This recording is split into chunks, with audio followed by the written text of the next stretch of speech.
Mesdames, Messieurs, bonsoir. C'est un moment que beaucoup attendaient. La République démocratique du Congo et le Rwanda viennent de signer à Washington un accord de paix historique sous la médiation des États-Unis.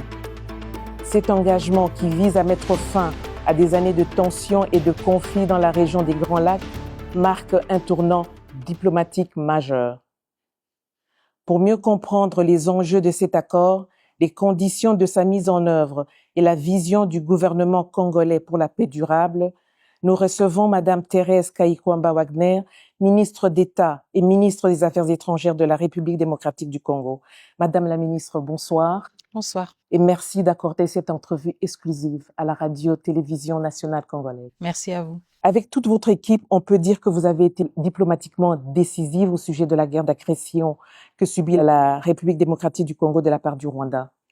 La résolution 2773 en est le prélude. Aujourd'hui, vous venez d'apposer votre signature sur l'accord de paix entre la République démocratique du Congo et le Rwanda, sous l'égide des États-Unis. Quels sont vos sentiments?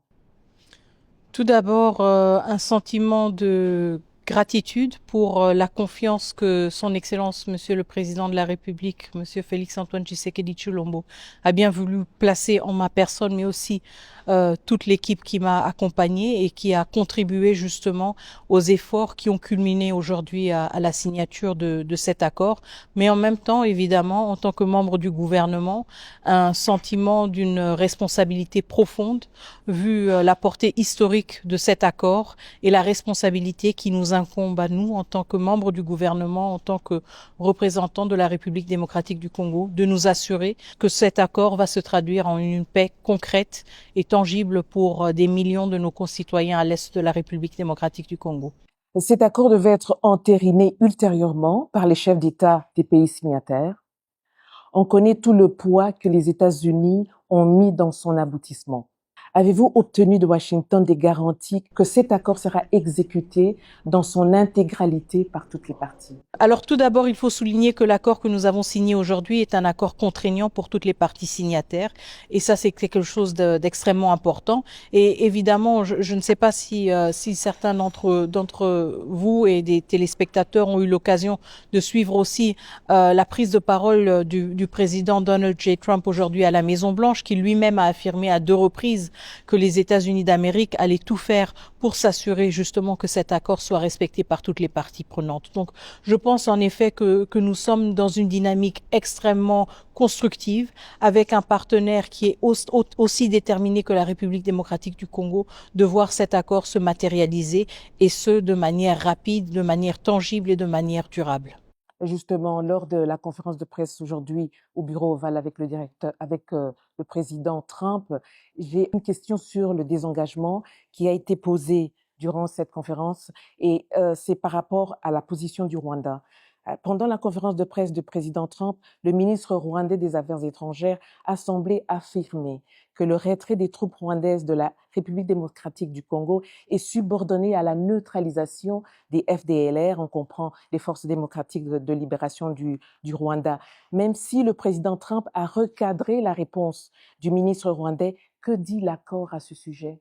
L'accord est très clair. Quand il s'agit de la question du désengagement des forces, l'accord se réfère au CONOPS, au concept d'opération, qui a 2 volets principaux dont l'exécution doit se faire de manière concomitante. Le premier volet, et ces 2 volets prennent en compte les préoccupations sécuritaires des 2 pays, de la République démocratique du Congo et du Rwanda.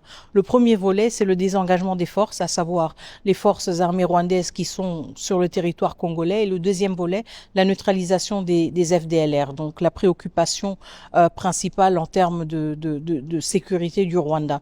Et l'accord est très clair là-dessus. Il parle justement du CONOPS comme la boussole, si vous voulez, pour ces questions de désengagement des forces et de neutralisation des FDLR.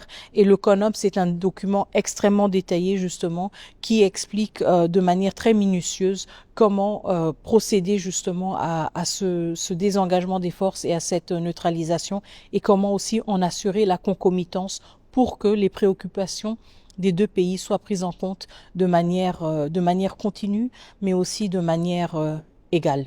Madame la ministre, beaucoup d'eau a coulé sur le pont avant la conclusion de cet accord.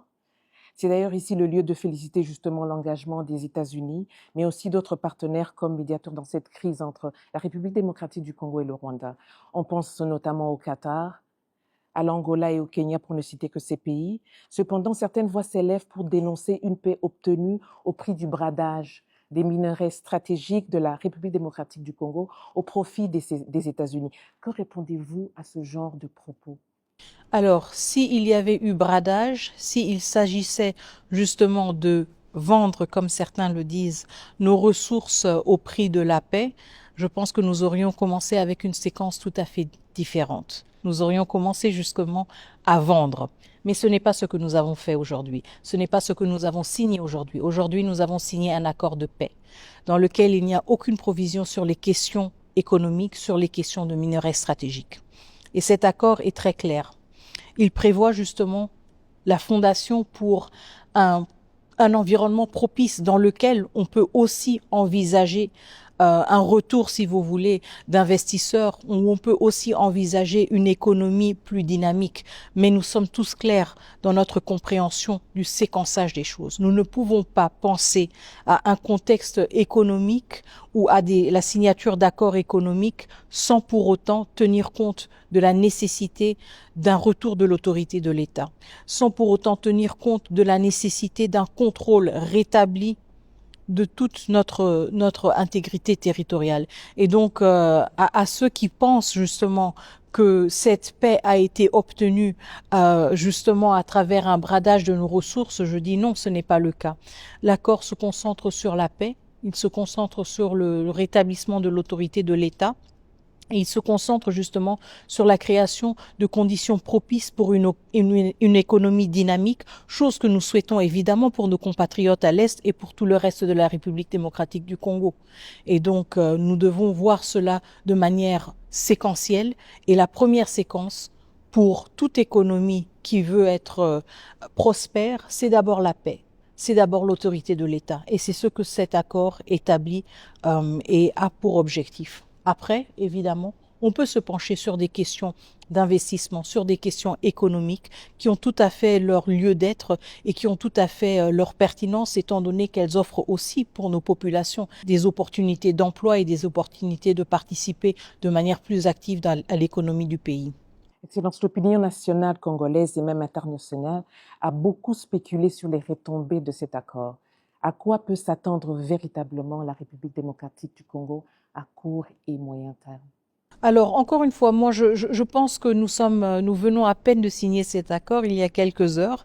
Donc, je pense que dans les prochains jours, nous allons aussi tous, surtout le grand public, aura l'occasion de lire l'entièreté de cet accord qui est aussi accessible de manière libre sur différents sites, à commencer par le site du département d'État. Et justement, la lecture va montrer à quel point cet accord pose les jalons importants pour un rétablissement de l'autorité de l'État, pour aussi un rétablissement d'une confiance entre la République démocratique du Congo et le Rwanda. Nous savons évidemment que nous allons toujours être des voisins, donc cet accord est critique pour aussi voir comment entre voisins, nous pouvons graduellement améliorer nos relations. Nous pouvons prendre en compte les considérations ou les préoccupations sécuritaires des uns et des autres et nous pouvons justement créer des conditions propices à une cohabitation plus pacifique. Alors, en termes de retombées, je veux surtout mettre le focus sur le rétablissement de l'autorité de l'État. Je veux mettre le focus sur le départ de troupes étrangères qui n'auraient jamais dû être en République démocratique du Congo. Je veux mettre l'accent sur la question aussi de l'accès humanitaire. Ce que nous vivons à Goma, à Bukavu, à Walikale, à Masisi, à Rutshuru, c'est une situation qui a duré bien trop longtemps. Une insécurité qui a rendu l'accès humanitaire extrêmement difficile, qui a plongé des millions de Congolais dans des situations volatiles, dans des situations d'insécurité alimentaire, de déplacement forcé. Et donc, ce sont les retombées très concrètes et très tangibles auxquelles nous nous attendons à travers cet accord qui entre en vigueur dès sa signature, à savoir dès maintenant. Et pour nous, c'est justement la question que nous avons toujours placée au centre de nos négociations. Comment créer à travers cet accord des conditions plus digne pour nos populations qui ont été et qui continuent à vivre jusqu'à présent dans une situation d'occupation. Et donc pour nous, ce sont les retombées les plus importantes. Le départ de troupes étrangères qui n'avaient rien à chercher en République démocratique du Congo, le retour de l'accès humanitaire, la réouverture des aéroports et aussi évidemment le retour de l'autorité de l'État. Parlons des piliers de cet accord de paix, des engagements des uns et des autres. Quand l'accord parle du respect de l'intégrité territoriale de la République démocratique du Congo ou encore d'une intégration conditionnelle des groupes armés non étatiques, il est important de clarifier ces deux concepts afin d'apaiser les Congolais sur les malentendus qui peuvent être mal interprétés. Que devrait-il retenir en gros de ces engagements-là, de ces deux piliers qui font partie de cet accord de paix? Tout à fait. Le respect de l'intégrité territoriale, c'est un des piliers de la coexistence pacifique entre les États.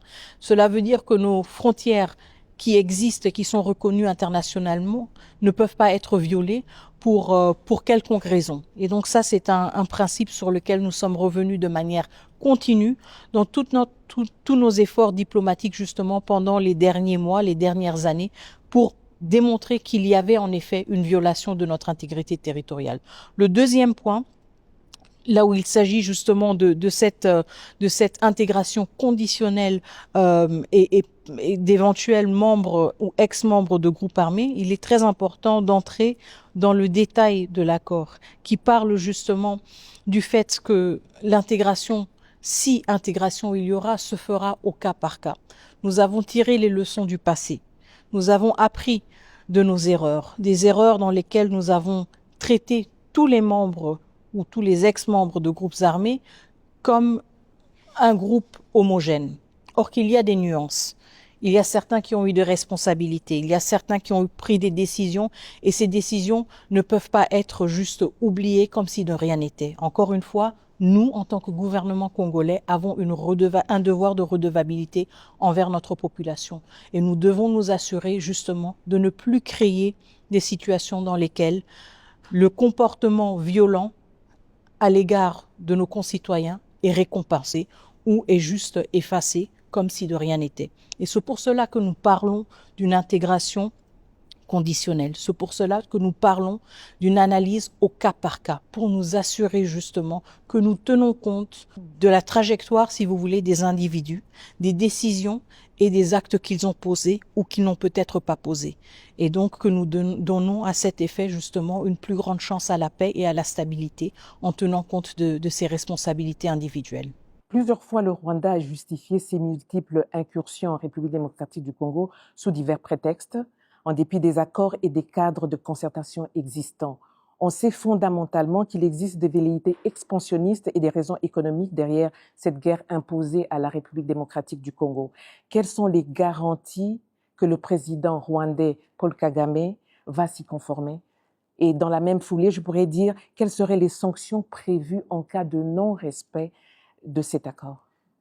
Bon, l'accord ne prévoit pas un catalogue, si vous voulez, de sanctions explicites qui dit si tel article n'est pas respecté, voici la conséquence. Mais en même temps, encore une fois, n'oublions pas que nous avons signé cet accord avec ou sous la facilitation des États-Unis d'Amérique. Donc un pays qui quand même a pris la décision de mettre tout le poids de son appareil diplomatique derrière ce processus de paix. Et ça pèse énormément.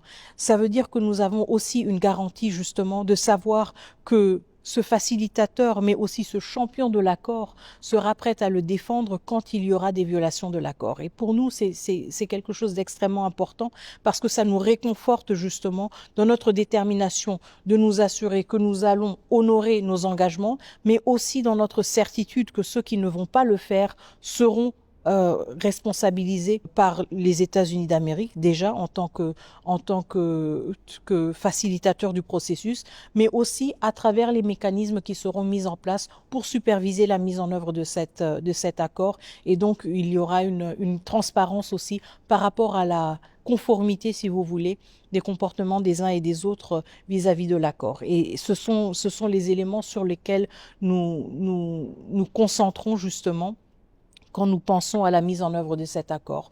Le poids politique des États-Unis d'Amérique, mais aussi les mécanismes de suivi et d'évaluation qui sont mis en place à travers cet accord, la vérité, pour établir les faits et constater la conformité du comportement des uns et des autres avec ce que l'accord prévoit.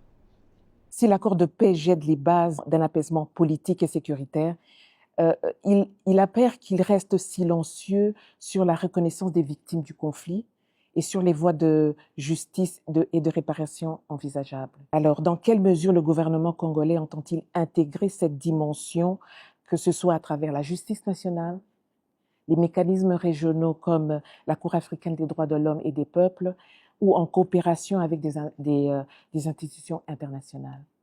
Alors, je pense que c'est une question tout à fait pertinente et vous savez, le président de la République a toujours été très clair sur la question de l'impunité, sur la question aussi de la réhabilitation de plusieurs victimes de guerre, y compris justement les plus récentes.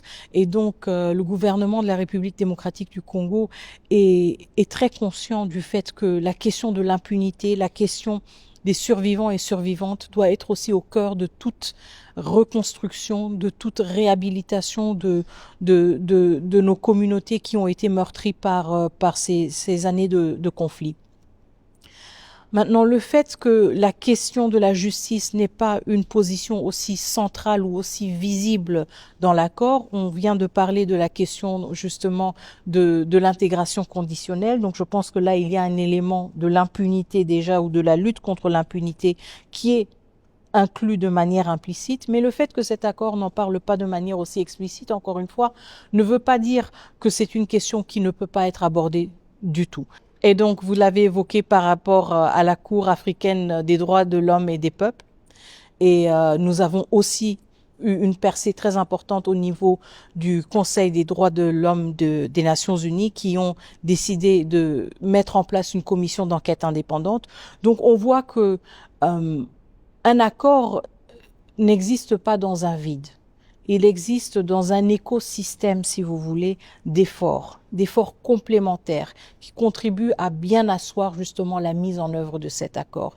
Et la question de la justice, je pense qu'elle justement accompagne cet accord de manière très importante et de manière aussi très soutenue par le gouvernement de la République démocratique du Congo. Et nous allons continuer à fournir les efforts nécessaires justement pour nous assurer que ces questions de justice transitionnelle aussi, de réparation des victimes, soient prises en compte et fassent partie intégrante justement de nos efforts vers une paix plus durable dans l'Est de la République démocratique du Congo, mais aussi dans la région des Grands Lacs. Excellence, Madame la Ministre. Merci. Merci beaucoup, Madame.